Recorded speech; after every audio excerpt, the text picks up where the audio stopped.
Hello and welcome to this week's episode of Translate Relate. I'm Becky, that one's Jenna, and today we are talking about two different elements of TA, passivity and discounting. Yeah, so discounting, I'll make a start with discounting, and that is the internal mechanism which involves minimising or ignoring a situation, self or others, and by discounting it maintains our frame of reference and we don't have to challenge anything, we don't have to do anything. And we've got 4 levels of discounting. So we've got existence, significance, change possibilities and personal ability. And the examples that are given, so I've got here. So with these existence of something, what are you talking about? Yeah, no problem. What are you talking about? Significance, it's not a big deal. We were talking about, so I always say printers and passwords are my absolute nemesis. Like, I'm always going to get them wrong. I'm always going to add another exclamation mark to the password, and it's just going to be loads of exclamation. It just does my head in. And then also when it all switches, so then it's like my system changes, and they're like, oh no, you now need an extra capital. And it's like, oh, I was under a good system there. Whereas that really stresses, it doesn't stress me out, it frustrates me, but I get on with it. Whereas some people get really, really stressed by that. So for me to say, oh, it's not a big deal, to them, it is, it was, it has been. Change doesn't matter what I do. Doesn't matter what I do. So always the outcome is going to be the same. And personal ability. So there's nothing I can do about it. Nothing I can do. It'll always end up being the same. Yeah. And I'm trying to think of things that I discount. I think the significance. I very much underreact to situations, I think. Shrug my shoulders there. What does the body language expert say about shrugging my shoulders? Yeah, I definitely underreact. And I think that comes from having people look to me to see how I respond. So if it's a particularly stressful situation, I make attempts not to appear particularly stressed. It's no big deal. It's all right. We'll get it sorted. Because then if people react to my stress, then we've got 5 people that are stressed, and I don't see that as being helpful. So I think my go-to discount is the significance. What's yours? Oh, I don't know if I necessarily then have a go-to. I'm trying to I can't really think of like oh yeah, I definitely go to that one. What I would say is the higher up you are discounting, the longer and potentially more difficult it's going to be for the problem to get sorted. So if you think like the highest level is that there's, the existence of a problem in the first place. So if you're denying, no, there's no issue, then it's going to take longer because you work through kind of then those different levels. And then you have to work back through in order to get off it and stop discounting and actually have a look at, maybe my frame of reality does need to change a bit because actually there is a problem here. So I'm not sure if I have one that I feel that I recognise myself more in. And actually what's interesting is what I'm then thinking is I wonder if I kind of maybe skip over 1 or 2 or even 3 to like, oh, there's nothing I can do about it. And I wonder if I've like very quickly gone from, oh yeah, there's no problem, it's not a big deal, nothing can change in the situation, to there's nothing that I can do about it.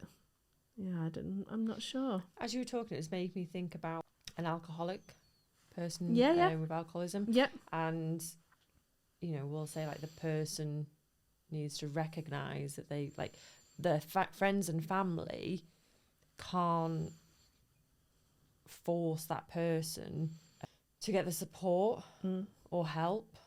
So if there is, what you're talking about, I haven't got a problem, doesn't exist, then that individual can't then, as you say, move through the levels. So that's what I was thinking about while you were talking. It does need to come, there needs to be an acknowledgement of the existence in order for anything to happen. Yeah, and the alcoholic's probably a really good example because you can see how they could move through the levels. So they start off with, no, what are you talking about? I don't have a drinking problem at all. Or, all right, next level. Yeah, I like a drink, but it's no big deal. It's okay. To, well, nothing's going to change. Like, you know, and it doesn't need to change. It's all right. To, well, there's absolutely nothing I can do about it anyway. I'm stuck in this cycle of needing to drink all the time. So yeah, that's the alcoholic is probably quite a good example of discounting. Yeah, just while you were talking then. Yeah, so that's I think we've solved me. I'm cured. I need to work on that one. So we've got discounting and passivity. Passivity, yeah. So passivity is a term that we use within TA to describe when people put off doing something or they do it ineffectively. It can very often be the result of an unresolved dependency on other people. And it's demonstrated in 4 passive behaviours, and that we then call the passivity cycle. So I'm going to give an example with each the 4 passive behaviours. The examples I'm giving are sort of different situations each time, but the same person will work through the whole cycle. So the first stage of the passivity cycle is to do nothing. So instead of reacting what's going on around us, we remain passive and we do absolutely nothing. So example here, and this may well be an example from my own life because this is something that I am often too passive about. It's a beautiful summer's day. You've gone out to eat with friends. Because it's so nice, you've chosen a table outside, but it's hotter than you realised. And you can feel your skin starting to burn. You didn't put sun cream on before you went out, but you do nothing. You could ask to move to a table in the shade. You could ask if any of your friends have got sun cream. But even though the anxiety is building, you do nothing. And then the next passive behaviour, the next thing we move on to is overadaptation. And when we overadapt, we stop thinking about what it is that we want, and we instead adapt to the goals, the desires and the expectations of other people. And we do that because what we do usually pleases others in some way, and so we get loads of strokes for it. So my example here, I've got John and Julie, husband and wife. They've got really different tastes in TV programmes. So John loves a good true crime series, while Julie is hooked on period drama, and they usually take it in turns to decide what it is that they'll watch together. They're halfway through a really gripping crime series that John chose, and John is loving when a new period drama is released. Julie tells John she just cannot wait to get to the end of the series that they're on. Can they start the period drama now? And so John says yes, and they switch. And so even though this new series bores John almost to tears, he's getting loads of praise from Julie for being the best husband ever. So he's overadapted. And then agitation. So we then move on to this, agitation. So these are repetitive, non-purposeful activities. So it could be pacing the room, tapping your pen, bouncing your knee, smoking, chewing the end of your pencil. And what that does is helps us to relieve some of this inattention that's building up. So my example here, Anna's flatmate's learning to play the violin. My daughter wants to learn to play the violin. Oh, I wonder how I will move through the passivity cycle while she's learning to play the violin. So Anna's flatmate is learning to play the violin. And she's practicing while Anna's trying to get a really important piece of work done. But instead of asking her flatmate to practice later, or instead of Anna moving herself to a new location to work, she starts tapping her pencil on the table to relieve some of this tension that she is feeling from the fact that her flatmate is practicing the violin. And then the final passive behaviour is either incapacitation, where we implode, or violence, where we explode. So all that energy that has built up in the 3 previous phases is released in a way that either results in harm to ourselves or in harm to others. So, for example, Joe's team has become really unpleasant to work in. There's lots of bickering, lots of snide comments, and his manager barks orders at everyone. Joe suddenly develops a crippling migraine that keeps him off of work for 2 days due to the severity of his symptoms. And this is the danger with passivity, that a social issue, so something that we are not resolving in our social lives, can become a medical problem. So over 70% of the problems that GPs will see on a daily basis are due to unresolved problems at home or work. And passivity is often the root cause of some of these physical causes. So let's look at that a little bit more. So stress, it causes your heart rate to go up as well as your blood pressure. Contributes to accelerated respiration, rising blood sugar, slow digestion, and increased cortisol levels, all of which have the potential to weaken your immune system. And so doctors then don't have time to do anything in their consultation room other than treat the medical symptom. But the passivity and the social issue goes on. Yeah, I can believe it.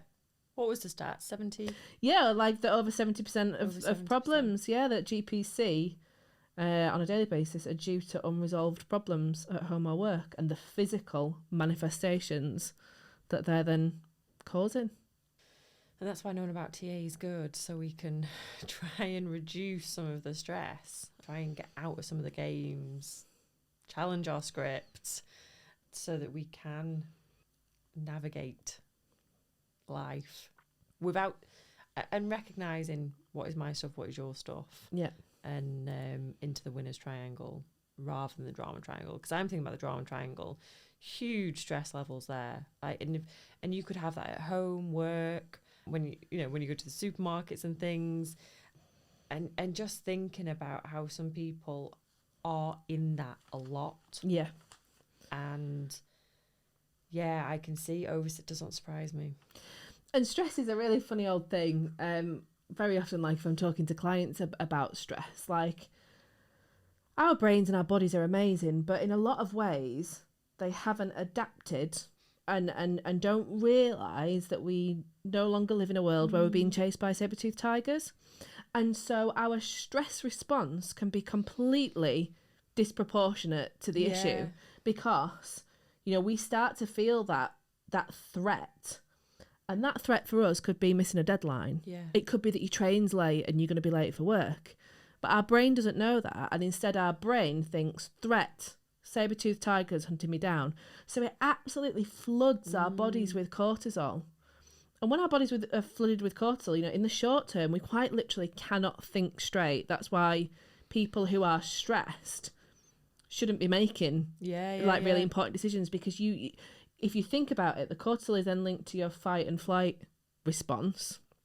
Fight, flight, freeze, fawn. It doesn't want you to be thinking. It wants you to be acting, whether that's that you freeze or whether that's that you're running away from, whatever. So it doesn't want you to be thinking. So if we can't learn to bring our stress levels under control, then in the short term, we're going to keep making really poor decisions. But in the long term, that increase in cortisol can have so many physical impacts on your body.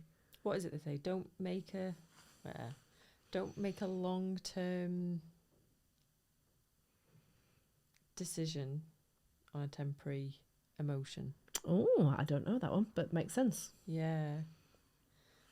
Don't make. So if you're mad, don't decide to buy a new car or something. I don't know. I'm sure there's better options, but don't make it. Don't make a long-term decision on a temporary emotion. Yeah.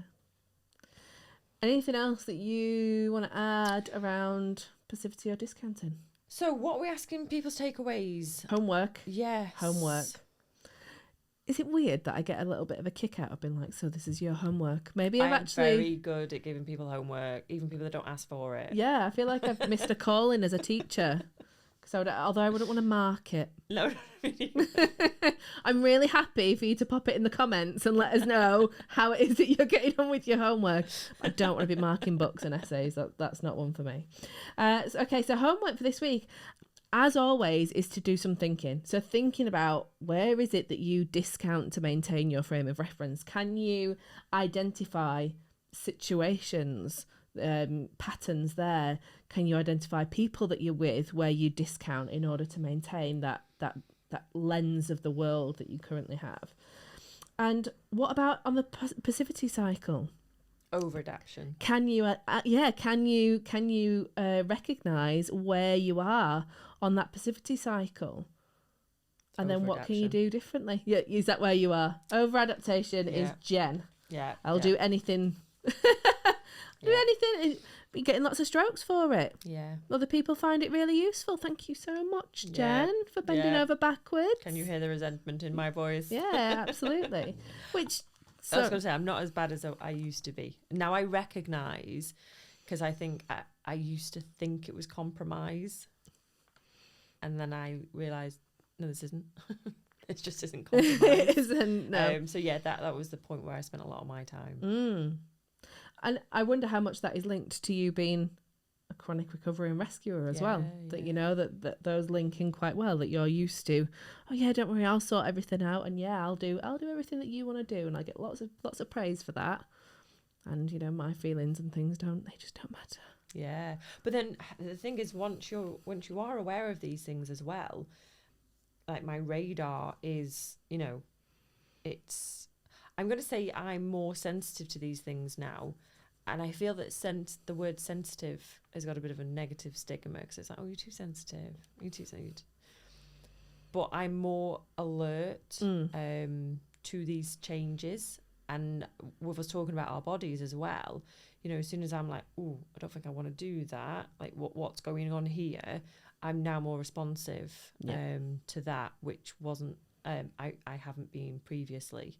So, yes, but the significance for me is my level of discounting go-to and my overadaptation. So when things go wrong and when there's lots of stress in my life, that's where I revert back to. So it does take effort to change and develop and to recognise these things. And we've said it in all of the podcasts as well, I think. Like, we're not saying it's easy. No. It's not easy. No. And it is an ongoing process. But yeah, that's my level. So where do you recognise it in yourself? And if it's too difficult to recognise in yourself, can you recognise these patterns in other people? Yep. Start where it's easy and then build into you. Because it's only really you that we can change. As we say all the time. All the time. You need it on a mug. Merch. Next level. Okay, so thank you very much for joining us, and we do hope that you'll be back with us again next week where we'll be looking at contracting.